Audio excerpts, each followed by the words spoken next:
नमस्कार, मी पंजाब डक. आज आहे 8 ऑगस्ट 2025. मी म्हटलं होतं ना 8 तारखेपर्यंत शेतकऱ्यांना कामं आटपून घ्या. आता तुम्ही बघा सगळ्या विदर्भ पूर्व विदर्भ, पश्चिम विदर्भ 6 5 11 जिल्ह्यामध्ये. आणि तुम्हाला सांगतो मी कुठं आहे, तर मी आहे लोणारचं सरोवर. ते पाहू शकता, हे लोणारचं सरोवर आहे आणि या ठिकाणाहून महाराष्ट्रातल्या शेतकऱ्याला अंदाज देणार आहे. हे पाहू शकता, हे लोणार या ठिकाणी आहे ना, या ठिकाणी देखील पाऊस सुरू आहे.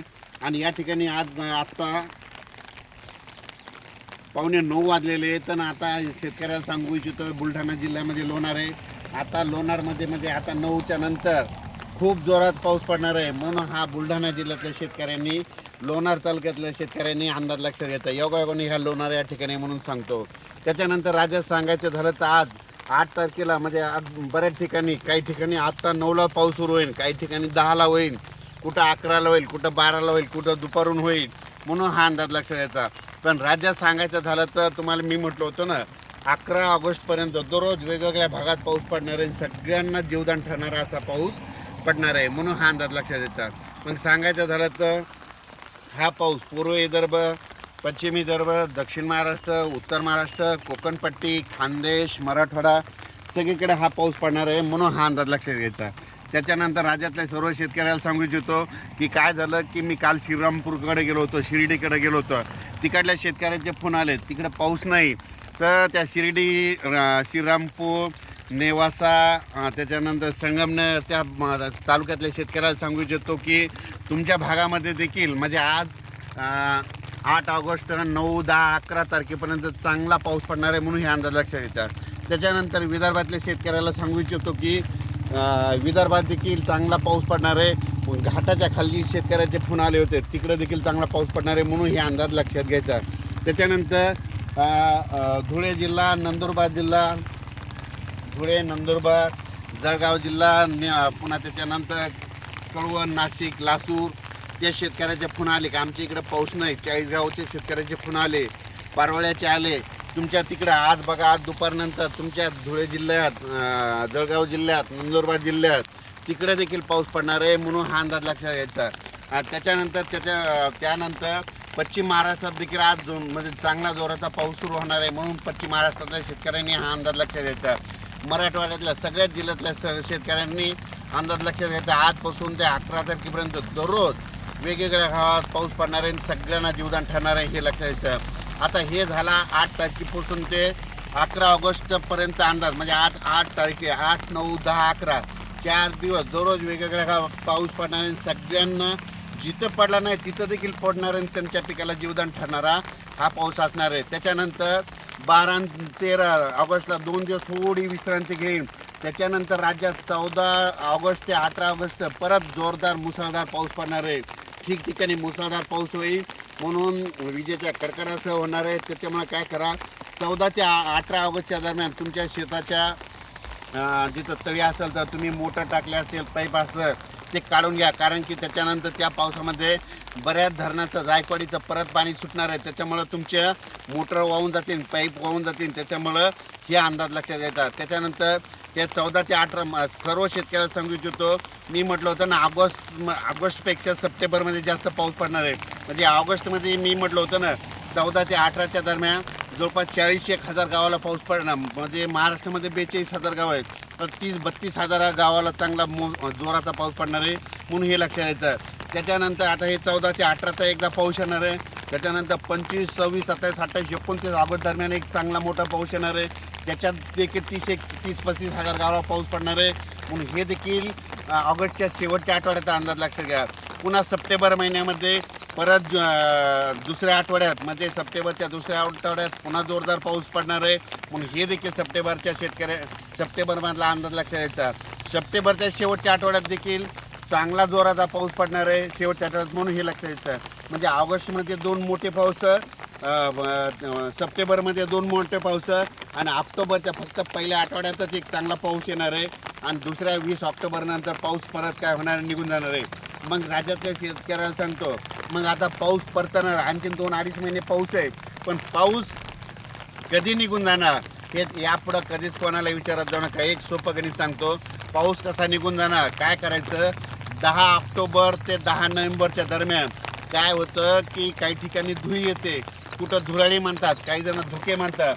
तर शेतकऱ्याला सांगत होतं ज्या ठिकाणी धुई आल्याच्यानंतर त्या झाडावर कापसावर सोयाबीनवर असे जाळे पडले, जाळे धुई आले 10 ऑक्टोबर ते 10 नोव्हेंबरच्या दरम्यान, आपण म्हणायचं आता कंप्लीट 12 दिवसानं पाऊस निघून जाणार आहे. हा अंदाज निसर्ग त्या जाळे रूपी धुईच्या रूपात देतो. पण हे लक्षात यायचं, त्याचा मी अंदाज परत तुम्हाला देणारच आहे, पण हे सर्व शेतकऱ्याला सांगू इच्छितो. आणि तुम्ही बघा, काल परवा मी म्हटलं होतं ना, महाराष्ट्रामध्ये ठिकठिकाणी यापुढं कधीच कोणाला पाऊस विचारायचं नाही, आपल्याला हे निसर्गच पाऊस सांगतो. आणि योगाने या ठिकाणी हे निसर्गरम्य लोणारचं सरोवर आहे बघा, इथलं पाणी कधीच आटत नाही. हे निसर्ग उल्कापात झाला होता अशी म्हणजे सांगतात की उल्कापात होऊन या ठिकाणी म्हणजे उल्का पडलेला हे इथं सर्व नैसर्गिकरित्या झालेलं आहे. म्हणजे निसर्ग काय काही तुम्हाला सांगतो गोष्टीचा अंदाज देत असतो. तर त्याच्यानंतर शेतकऱ्याला सांगू इच्छितो, तुम्ही काय करा, आता मी काल परवा म्हणजे 6 ऑगस्ट 7 ऑगस्ट आणि 8 ऑगस्टच्या दरम्यान मी ठिकठिकाणी शेतकऱ्याला सांगितलं होतं, तांबडा आबाळ होईल बघा, तांबडा आबाळ झालं की त्याचा फोटो काढून ठेवायचा. लगेच आपण म्हणायच्या मित्राला 3 दिवसात पाऊस येणार आहे. आणि तुम्ही पाहू शकता की सगळीकडे झालं आहे आणि पाऊस सुरू आहे. म्हणजे हे अंदाज तुम्हाला कोण देतं? हे निसर्ग देतं. आणखीन परत एक तुम्हाला एक कळण्यासाठी परत सांगतो, 13 आणि 14 तारखेला परत असंच एक तांबडा आबाळ पश्चिम दिशेला होईल, ठिकठिकाणी महाराष्ट्रात होईल. लगेच तुम्ही म्हणायचं 14 ऑगस्ट ते 18 दरम्यान राज्यात पूर्ण पाऊस येणार आहे. म्हणून हा अंदाज लक्षात घ्यायचा. राज्यातल्या परत शेतकऱ्याला एक सांगतो, आता हे ऑगस्ट महिना, ऑगस्टमध्ये 2 मोठे पाऊस, सप्टेंबरमध्ये 2 मोठे पाऊस आणि ऑक्टोबरच्या पहिल्या आठवड्यात पाऊस. आणि त्याच्यानंतर मग थंडी कधी येणार तर तुम्हाला सांगतो 2 नोव्हेंबरला महाराष्ट्रातले सगळे शेतकरी स्वेटर घालायलेले दिसतील. म्हणून हा अंदाज लक्षात घ्यायचा. म्हणजे राज्यात 2 नोव्हेंबरला थंडी येणार आहे. म्हणून हे अंदाज आताच सर्व शेतकऱ्यांना लक्षात घ्यायचा. त्याच्यानंतर आता हे जे पाऊस आहे आज 8 ऑगस्टपासून ते 8 म्हणजे 8, 9, 10, 11च्या दरम्यान ज्या भागात पाऊस पडला नाही त्या भागात पाऊस पडणार आहे. तुम्हाला सांगतो शिर्डी, कोपरगाव, राहता, त्याच्यानंतर संगमनेर, नेवासा म्हणजे या भागामध्ये काय झालं होतं की म्हणजे ह्या 15 महिनाभर जरा पाऊसच नव्हता पडला, थोडा पडायचा पण त्यांना पिकाला जीवदान ठरायचा. आता त्या ठिकाणी आता ना हे जे आताचा पाऊस येणार आहे ह्या म्हणजे ऑगस्ट महिन्यातला, तिथं त्या खूप पडणार आहे. आणि त्यांच्या तळ्यामध्ये देखील म्हणजे ते छोटे छोटे तळे येतात त्याच्यामध्ये पाणी येणार आहे. त्याच्यानंतर निळवंडे धरणाचं परत एकदा पाणी सोडावं लागणार आहे, कारण की याच्यामध्ये मुसळ 14 ते 18च्या दरम्यान परत मोठा पाऊस पडणार आहे. जायकवाडी धरणाचं देखील पाणी सोडावं लागणार आहे, कारण की जायकवाडी धरणाचा परत एकदा म्हणजे त्या लाभ क्षेत्रामध्ये कॅचमेंट एरियामध्ये तिकडे पाऊस पडणार आहे. म्हणून हे देखील आताच अंदाज लक्षात घ्यायचा. त्याच्यानंतर येलदरी धरण, सिद्धेश्वर धरण हे जे धरण आहे या धरणाला पाणी कुठून येतं? विदर्भात पाऊस पडल्याच्या नंतर. तर आता 14 ते 18 आणि आता हे 8 ते 11 ह्या पावसामध्ये परत ह्या नद्याला पाणी येणार आहे. त्याचं पाणी लगेच येलदरी धरणाला जाणार आहे, सिद्धेश्वर धरणाला जाणार आहे आणि ती देखील धरण जवळपास 100पर्यंत जाण्याच्या तयारीत राहतील. त्याच्यानंतर ज्या भागात अद्यापही पाऊस पडला नाही त्या ठिकाणी हे पाऊस सगळीकडे पडणार आहे. कोणी शेतकऱ्यांनी काही चिंता करायची गरज नाही. सगळीकडे निसर्ग काय करतो, सगळ्यांना झुकतो, माग देतो. कधी आधी देतो, कोणाला मागचं काय होतं, पाऊस इकडून आल्याच्यानंतर तो पाऊस यायला वेळ लागतो. म्हणून सगळ्या शेतकऱ्यांनी हे लक्षात घ्यायचं. आणि नंदुरबार जिल्हा, धुळे जिल्हा, जळगाव जिल्हा, त्याच्यानंतर पारोळा तालुका, त्याच्यानंतर इकडं पारनेरी का म्हणजे त्या भागामध्ये थोडा पाऊस कमी होता. तर त्या शेतकऱ्याला उत्तर महाराष्ट्रातल्या शेतकऱ्याला सांगतो, आता ते 8 तारखेपासून ते 11 तारखेपासून आजचा पाऊस आहे तुम्हाला रात्रीपर्यंत तुमच्या तिकडे उत्तर महाराष्ट्राकडे देखील येणार आहे. म्हणून हे अंदाज लक्षात घ्यायचा. आणि त्याच्यानंतर बऱ्याच शेतकऱ्याचे आता कांदा रोप टाकायला तर तुम्हाला एक सांगतो 14 ते 18 एकदा पाऊस येणार आहे. त्याच्यानंतर हे 8 ते 11 आहे. तुम्ही कांद्याचं रोप कसं टाकायचं, पावसानं खराब होतं आहे का नाही हे तुम्ही तुमचा निर्णय परत घ्या.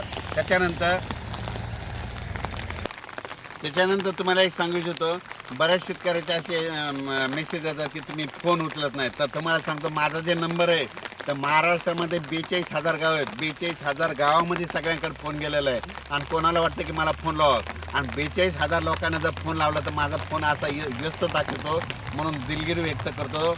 म्हणजे ज्यांचा आला तर एका दिवस उचलतो, सरासरी कामात असतो, कधी असतो, म्हणून हे लक्षात घ्यायचं. पण शेतकऱ्याला सांगतो भविष्यामध्ये मात्र तुमच्या कष्टाचं नुकसान होऊ देणार नाही. त्याच्यानंतर हे पाऊस सोलापूर जिल्हा, सांगली जिल्हा, सातारा जिल्हा, कर्नाटक, बेळगाव, तेलंगणा, आंध्र प्रदेश तिकडल्या भागात देखील पडणार आहे. कारण की त्या भागातील शेतकरी देखील आपले फॉलोअर्स आहेत, म्हणून तेलंगणा आंध्र प्रदेश देखील पाऊस पडणार आहे म्हणून हा अंदाज लक्षात घ्यायचा. कर्नाटककडे देखील खूप पाऊस पडणार आहे म्हणून हा अंदाज लक्षात घ्यायचा. कोकणातला पाऊस कायम राहणार आहे म्हणून हे लक्षात घ्यायचं. अचानक वातावरणात बदल झाला, परत एक मेसेज दिला जाईल उद्याच्याला. धन्यवाद.